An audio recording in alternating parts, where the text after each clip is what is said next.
Hi, my name is Andreas and I'm a partner development manager at Google Play.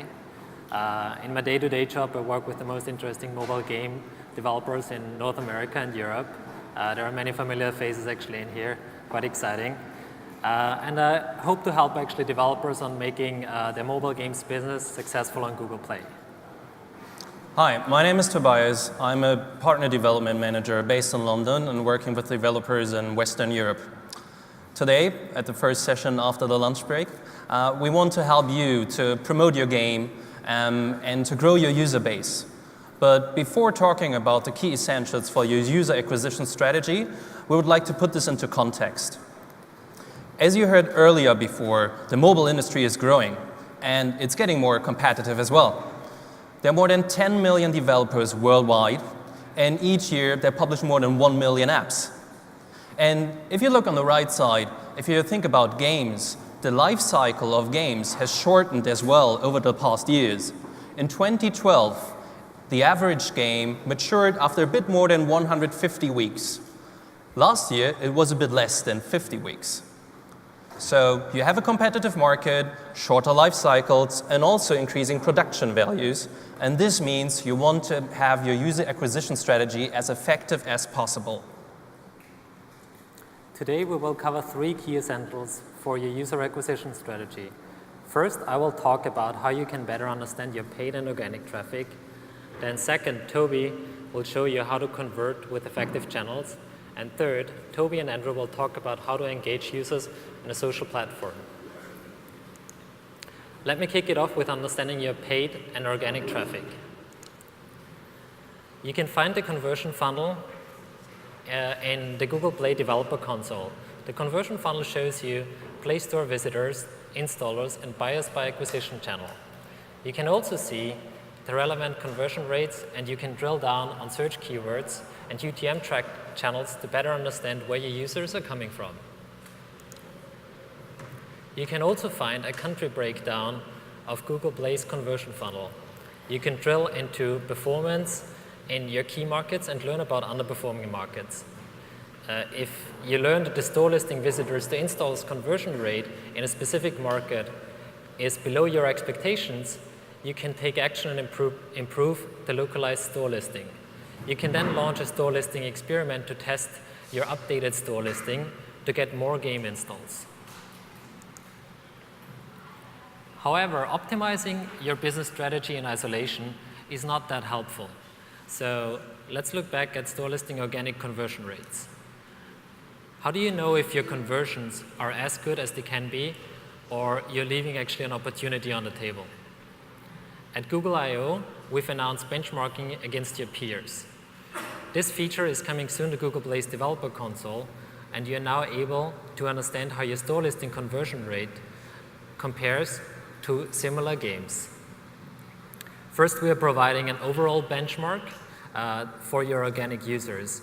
And then we also actually provide a country breakdown that helps you to understand how your game is actually performing versus the benchmark in a specific market. If you understand that your game is potentially underperforming in a specific market, you can actually take action based on this insight. So here you can see one example, and the game is actually performing okay, but it could do better.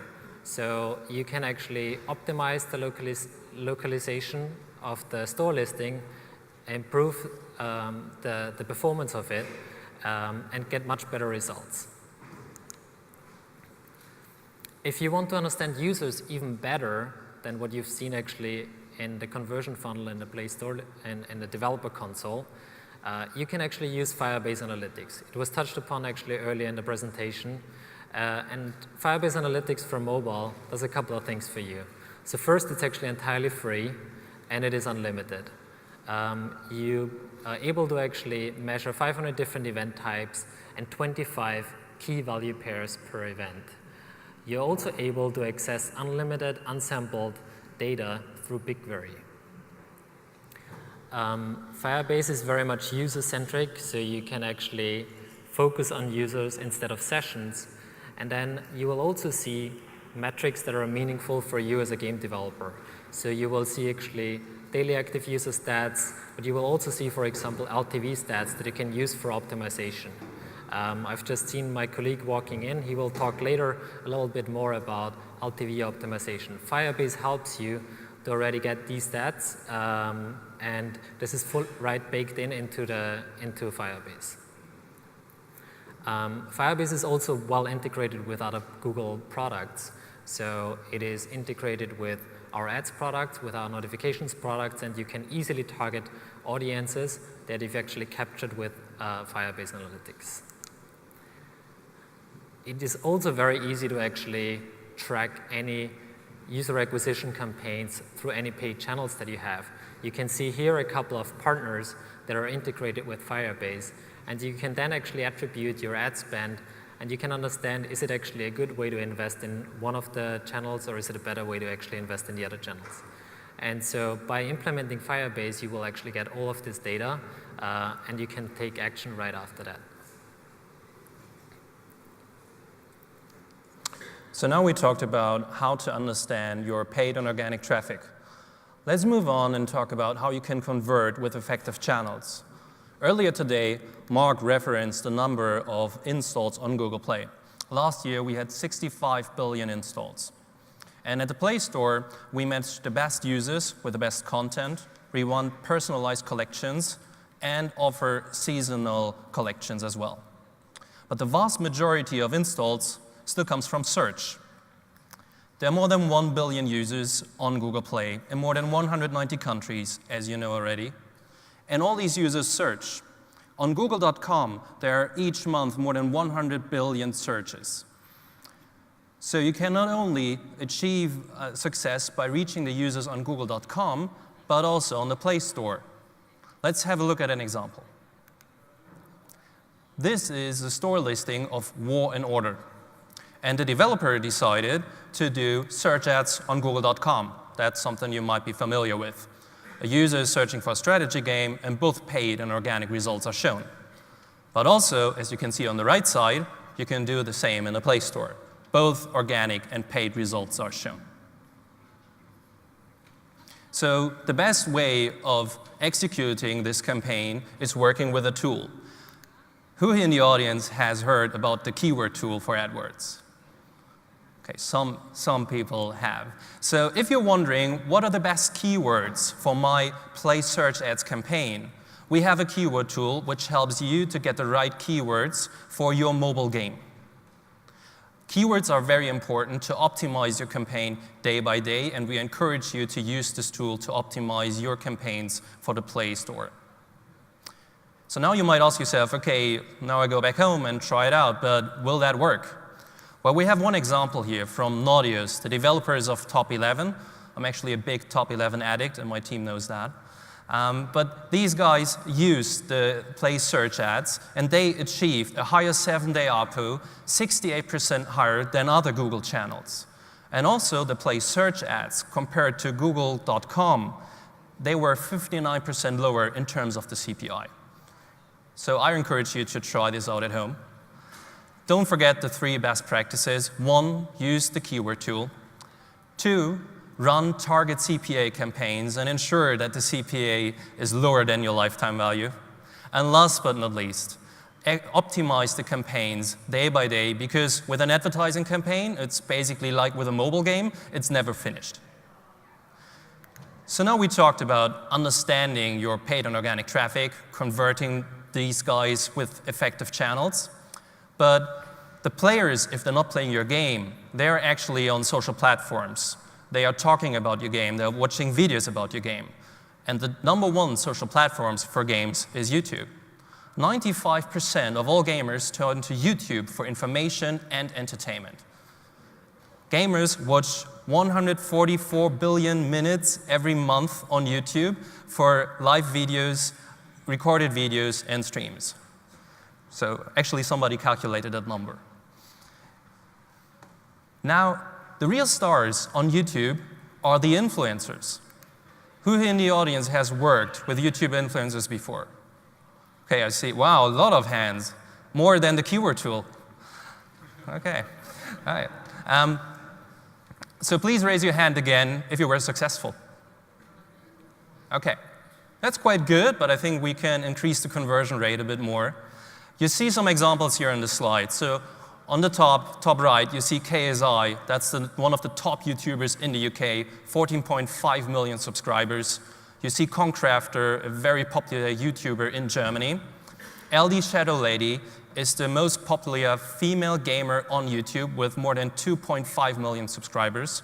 And last but not least, gamers in France turn to Sifano to learn more about the latest games and updates and Let's Play videos. So these are some examples, but now you might ask yourself, okay, what is the right strategy? What are the YouTubers I should be working with, and how does success look like? So we thought we should ask someone who knows it best.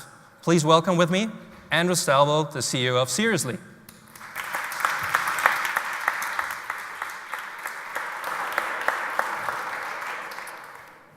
Hey there, I'm Andrew Stalvo, CEO and co-founder at Seriously. We've got one app currently out in the market called Best Fiends, and I'm going to talk a little bit today about our marketing strategy, which is primarily focused on YouTube and influencers. And I'm also going to share a little short video at the end, which shows how we're planning on taking our work to the next level. So our approach is to build a brand. We look at the app that we have and the apps that we have coming as the platform for our intellectual property. We think it's a great opportunity right now with everybody moving from traditional media platforms to new devices, obviously like mobile, tablets, for entertainment brands to be directly connected to their audience. One of the great challenges the traditional media industry have is that the IP is normally distributed on someone else's platform other than the creators. And we thought by being connected, we might have an opportunity to build out our IP in a big way. We try to be as creative in our marketing as we are in our product development. Our apps are about introducing a world and characters and a story to the market. And when we were thinking about how we can be super creative, we knew that as a small early stage startup, it would be really, really hard to compete with the massive marketing budgets of some of the biggest players in the app stores. And so we asked, when we launched Best Fiends coming up to 2 years ago, we asked the CMOs of most mobile game companies, what works for you? And everyone said Facebook, Twitter, great acquisition platforms. And we said, what doesn't work? And they all said YouTube. I can't make YouTube work for acquisition. So we thought that we'd really focus there. And over the last few months, we've been super focused on taking our approach on YouTubers up a level, really focused on US, UK as kind of core markets for us. And we've had some really interesting learnings. So we'll share some of those with you. Our strategy is based on the app being a live service. So every 2 to 3 weeks, we update our app with some fun new product features, new content, new levels, new characters, enhance the experience, and we mirror the product update with big marketing pushes. We've actually got one today. On average, we're looking to hit somewhere between 70 and over 150 videos over a weekend that kind of help promote our game. Today, we've got an update where we're introducing a treasure hunt into our game. It's a really popular feature with our audience where if you find 15 stickers that we've hidden in the game, you get to unlock a new fiend, Terry the Tarantula. You can otherwise buy him for $10, or you can win him by finding all the stickers in the next 3 weeks. Each of those stickers comes from a famous YouTube star. And over the next few days, these YouTubers, including Rachel Levin, Rosanna Pansino, are going to run a video saying, hey, find my sticker in the game. And if you find all of them, from all these other YouTube stars as well, you unlock the character. So it's really nice to be able to kind of integrate your marketing message with the product itself. So overall, as a company, we've got 2 million daily players. But over the last 3 or 4 months, when we realized that we could scale this up in the US, we've been making some really nice progress. And we're now around 450,000 DAU since we started focusing on a big influencer strategy. And if I look at our progress that we've made, we really kind of shifted our DAU from a year ago. And you can see that we've kind of really started building our base in the US, which is now our biggest market. So here are some of the kind of key lessons that we've learned from working with influencers. What I'd say is this is what we've learned so far, but the market's always changing, and now it's getting more and more competitive. I saw like 80% of you have done work with YouTube influencers. I think the trick is, like, take this, but you've got to kind of be more creative than what we've done because the thing's always moving. And I think it's really, really important to try and outdo what you've done before. So the number one thing we kind of learned is YouTubers are brands themselves. They're connected to their audience. They like working with other brands. And if you haven't got a brand vision for your product, you should really think about that in terms of how you communicate with the YouTuber, because that's what will get them very excited. The second thing is, most big brands, as we know them, whether it's most big brands, tend to be very, very detailed about what they're looking for the YouTuber to do or say. The reality is that doesn't work. You've got to let the YouTuber be authentic. They've got to genuinely like your product. And if they don't, I don't think it's a good fit. So it's really important they like your product and that you allow them to be very authentic. And when I say integrate back in for maximum effect, the example is that treasure hunt today. I think it's a really nice way of kind of allowing them to say, hey, I enjoy the experience of playing the game or playing the app. And there's a reason why you can find something from me in there. These guys have amazingly close relationships with their audience, and they've got to feel natural and authentic. Working with big guys is great because it sets you up in the marketplace and allows other influencers to come in and say, oh, I'd like to work with you because KSI worked with you. I'll tell you a funny story about our very, very first experience working with an influencer. When we launched, we worked with PewDiePie. It was like our launch. We had a very small budget. We put most of it into a PewDiePie video, and we definitely learned some lessons there. But I'd say it's really important to work with some of the big guys. It allows you to focus on some of the new up-and-comers as well. What I love about YouTube as a platform and influencers generally is that all of these views, or many of these views are occurring on mobile. So if you're trying to kind of deliver nice acquisition and build your business, you're always one click away from a download. And I think that's what makes the platform so powerful. And then, we've tried loads of things in our marketing. I really encourage our team to think creatively about trying new stuff that we can learn from. And what's incredible about this platform is, unlike, say, a television buy or a one-day kind of digital media activation, the videos live. And you'll carry on doing views. They're just we go back to videos that we did at the start of this year, and they've added another 500,000 views. So it's not ephemeral like television. So I think it's a really, really interesting platform to focus on. The other thing you get is, you get a long tail. You get, in theory, an endorsement if the YouTuber likes your product. But the other thing you get as well, in addition, is media value on top. You reach a big audience, and it's, for us as a company that is valuing the brand that we're trying to build and looking to build value there, actually kind of putting this out there, you get to see that you're even more effective across other acquisition channels too. So one of the things we're starting to look at is how this also helps with our retention as well as acquisition. It's really important that if you are working with an influencer, they are upfront, honest, straightforward about what you're doing.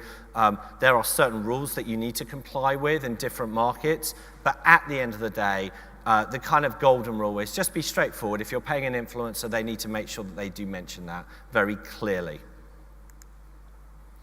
So today, we're actually launching a video that kind of takes the evolution of the 700 or so YouTube influencer videos we've done and takes it to the next level. And really, the way we kind of think about it is we've been building our 2 million DAU and 40+ million downloads on the back of other people's influencer videos. And that we think that's a really nice strategy, and we're going to carry on working on that. But we wondered if there was a way that we could kind of take that to a next level. So what we're launching today is a scripted video that we've been working very hard on for quite a few months now, where we integrate traditional Hollywood talent, in this case, Kate Walsh, who was in the television show Grey's Anatomy, Peak Practice, and appeals to our core audience demographic of 25 to 45-year-old women. And marrying that with two of the world's biggest YouTube stars, Rosanna Pansino, who's the biggest kind of celebrity chef on YouTube, and Joey Graceffa, who's very, very popular, particularly within the LGBT community.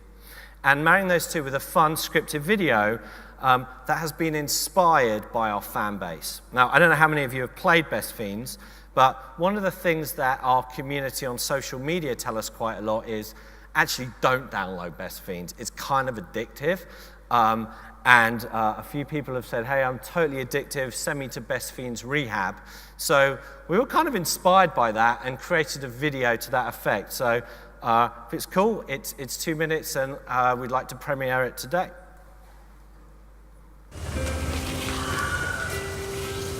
There is a contagious epidemic sweeping the nation. It's not just in our cities or our workplaces or even our homes. It's in our hands. It's taken over my life. Once you start, you can't stop. I don't know who I am anymore.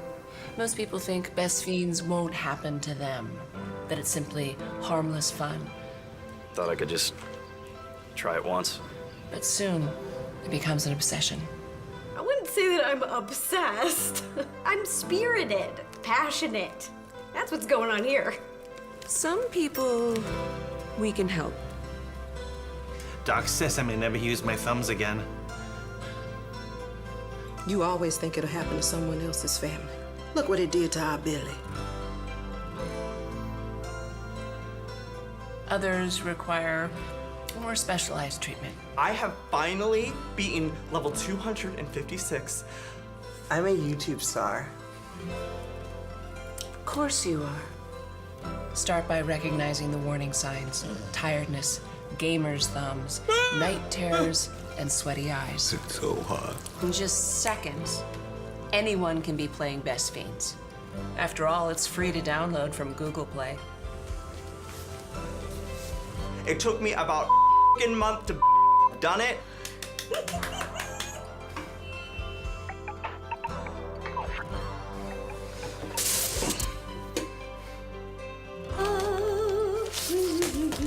One click, and you may have begun an obsession you can't stop. Oh, hey, Mom. Mo, I was just talking about Best Fiends. Oh, no. I'm a doctor. Oh, of course you are, Miss Walsh. Let's get you back into bed. It's Dr. Walsh. No, Right now, there is no cure for Best Fiends. My advice, do not download Best Fiends from Google Play. Not once, not ever. The world will be better for it. Slugmageddon.